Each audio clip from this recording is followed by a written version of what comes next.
I'm Damian Lillard, and this is the Kevin Burke Project.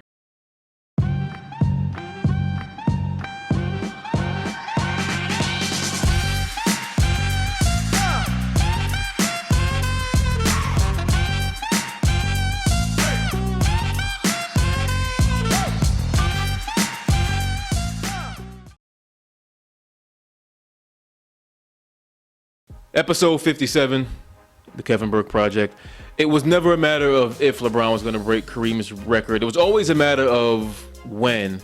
And so he finally does it. And I'm just baffled by the commentary leading up to him breaking the record, trying to delegitimize or downplay what he's done because of his longevity. He was able to stay healthy. He was able to, he never got hurt. How is that something that LeBron did wrong? I'm confused by that. I'm confused by how LeBron remaining healthy for 20 seasons and longevity is somehow a bad thing. That's somehow a knock. Somebody help me understand that.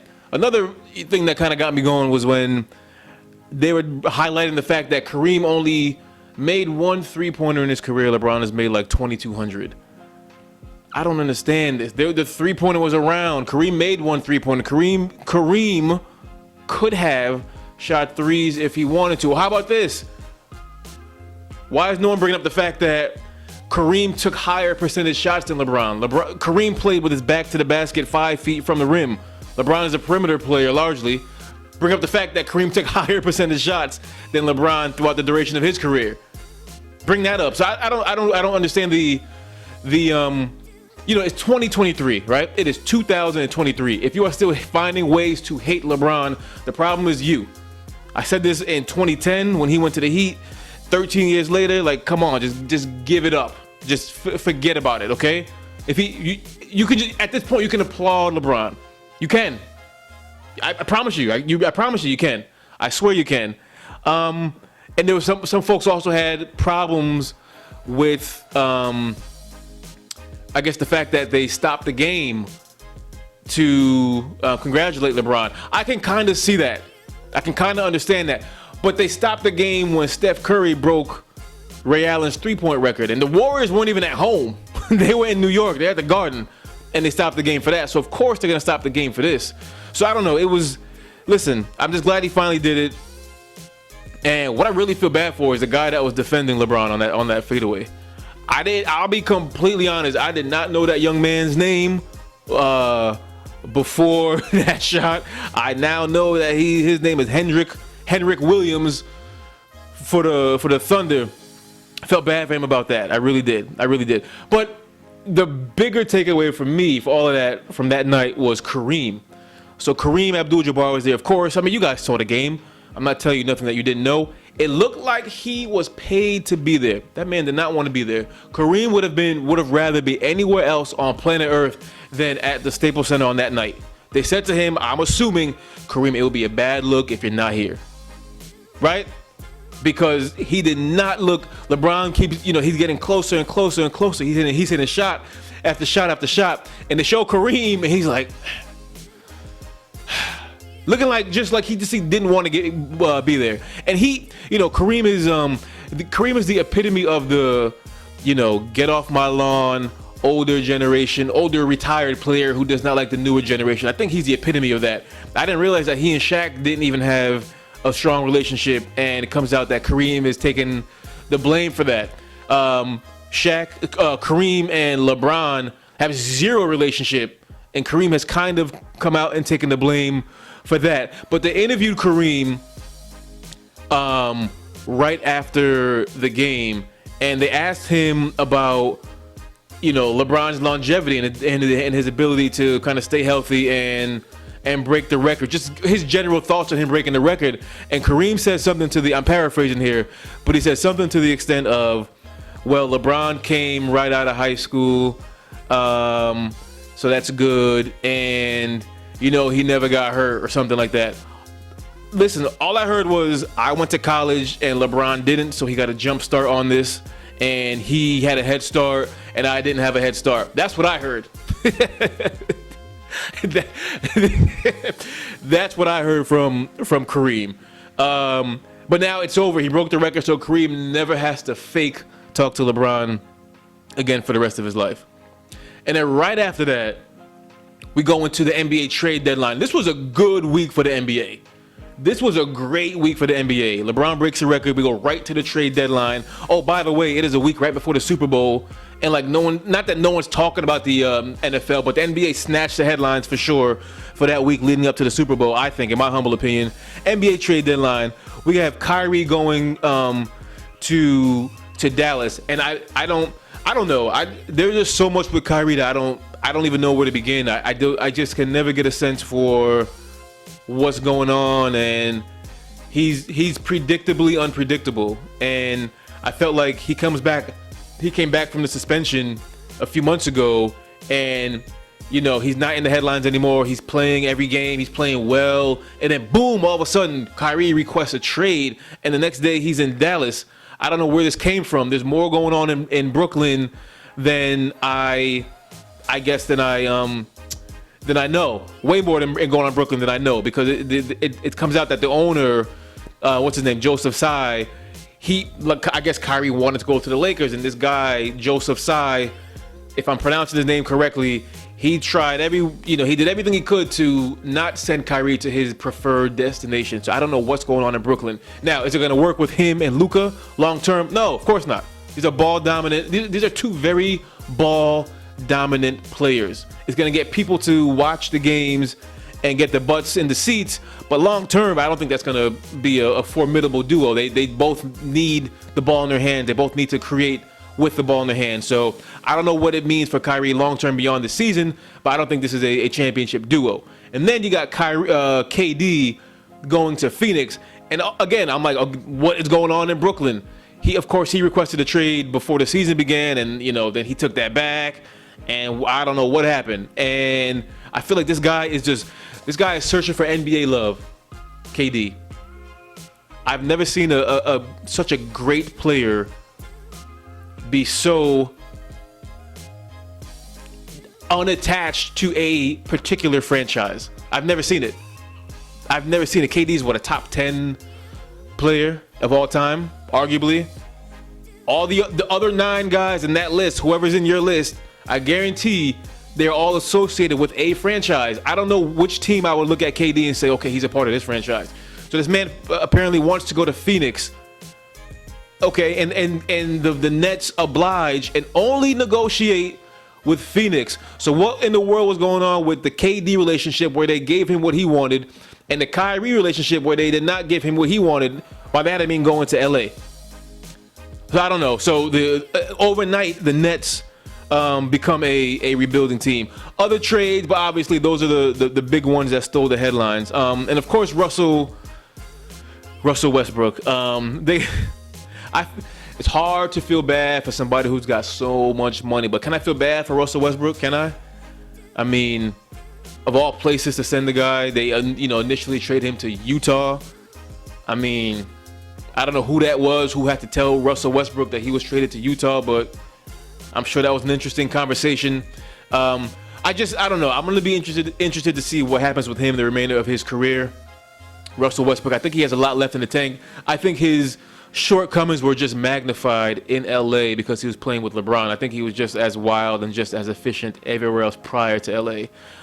Really quickly, before I get off of the Russell Westbrook thing, can I just say that the Joker, Jokic, is roughly averaging a triple-double, and all of a sudden everybody's like, oh my gosh, he's averaging a triple-double, this is fantastic. When Russell Westbrook was averaging a triple-double for 3 seasons, you told me he was chasing stats. I'm just saying. All right, switching gears from the NBA, can I talk quickly about Maya Moore? A few weeks ago, she officially announced that she was retiring from playing professional basketball. Now, she hasn't, if you follow the WNBA or her, you know that she has not played basketball in like 3 seasons, I think when, maybe even more. When she first took a hiatus, it was, she was doing some social justice work, and she was trying to free somebody who was wrongly incarcerated. I think Jeffrey Irons, I believe his name is. Long story short, we come to find out that this is more than just a stranger she's trying to free. She ultimately marries this guy, right? And that's fine and cool. But she marries him. She gets him released, right? He was wrongfully accused, wrongfully incarcerated. She gets him released.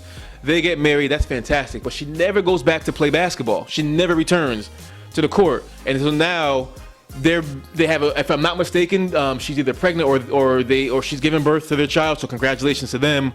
But she's never addressed and never went back to playing basketball until now. She officially says, "I'm retired," and I don't know. I'm a little bit confused. I don't quite understand, and it's not even for me to understand. It's not even my business. So I don't even know why I'm talking about it, but I think I am because I like Maya Moore. We're both, UConn grads. I had a chance to interview her several years ago. Very cool, right? Maybe we have the UConn attachment where I'm like, I just want to figure out why. I guess my question is, why couldn't she have done all of this, free her eventual husband and still play basketball? I don't get why it had to be one or the other.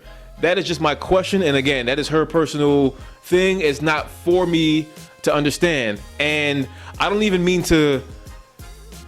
If I don't know if you've seen Maya Moore play, right? Maya Moore is the reason I'm so caught up is because she was so good, man. I mean, Maya Moore is one of the top 10 basketball players I've ever seen. I didn't say women. I'm saying basketball players. She was that nice. And this is gonna sound. I don't even want to discredit her by saying she's the best woman basketball player I've ever seen, which is true. That's not even what I'm saying. She's the top 10 basketball player I've ever seen. She was that good. So for someone in their prime to just stop, again, I just don't know why she couldn't have freed her eventual husband and continued to play. It's not for me to understand clearly, and it's none of my business. Let me go back to the NBA really quickly. I mentioned a couple of episodes ago that if the Memphis Grizzlies don't watch out, they're going to become one of the more unlikable teams in the league. They got this little cocky thing going on with them. Ja talks a lot, but he backs it up. And then you had the Dillon Brooks and Shannon Sharp little kerfuffle, on the court, which ultimately amounted to nothing. And then Dillon Brooks, kind of hitting Donovan Mitchell below the belt, and all of a sudden it's like I can feel the tides moving of people not liking the Grizzlies even more, primarily because of those two situations. And really quickly, let me go back to that Shannon Sharp incident. I don't understand the conversation saying that when Shannon Sharp was on the sidelines, getting all emotional, and all the Grizzlies walked over, everybody acts like Shannon Sharp calmed down once Steven Adams walked over. Can somebody explain to me why or how Steven Adams has earned this reputation of you don't want to mess with him? What did I miss? He has had this thing about him, unwarranted, I'll say, for the longest. He's the toughest guy. He's the strongest guy. You don't want to mess with him.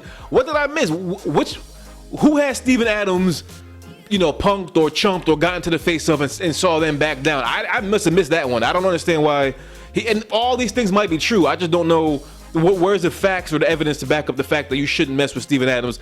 That's neither here nor there. I'm just saying the Grizzlies, listen, Ja said he's fine in the West, and all of a sudden every team in the West got better since he said that. I'm just cautioning the Grizzlies. So just calm down, pump your brakes. You guys are good and have a great young nucleus. I'm just saying, I feel the tide shifting. Lastly, really quickly on just the NFL. This has been a great conclusion to the NFL season, I'll say. But I never spoke about Damar Hamlin and his injury. Can I just say now I feel it. I can't tell you first of all how thrilled I am that this man is on a road to a full recovery. I can't tell you how happy I am. I'm sure you feel the same way, because when it first happened, when he first got injured, I don't know. Something just crept into my head and said, I'm not sure if he's gonna. Without me knowing anything, I just had a bad feeling in the pit of my stomach and thought that it was not going to end favorably. Luckily, it did. And can I just say, and I don't want to play the what if game, with someone's life. What if he didn't make it? But the fact that he is on the road, the fact that he's recovered, I just want to say, if the situation ended differently, I don't know that the NFL would have continued the season. I don't know how they could have. How can you have somebody? Again, this didn't happen. I'm just saying, how can you have somebody lose their life if that were to have been the case while playing the game? There's no way they could have continued the season, right? How do you continue the league, as a matter of fact, ever, if that were to have been the case? But it wasn't. So this is just me. I'm just giving you what I was thinking at the time. I haven't been on the mic to talk about this since that whole situation went down. But this is a moot point because he's happy and healthy, and I couldn't be any happier for him.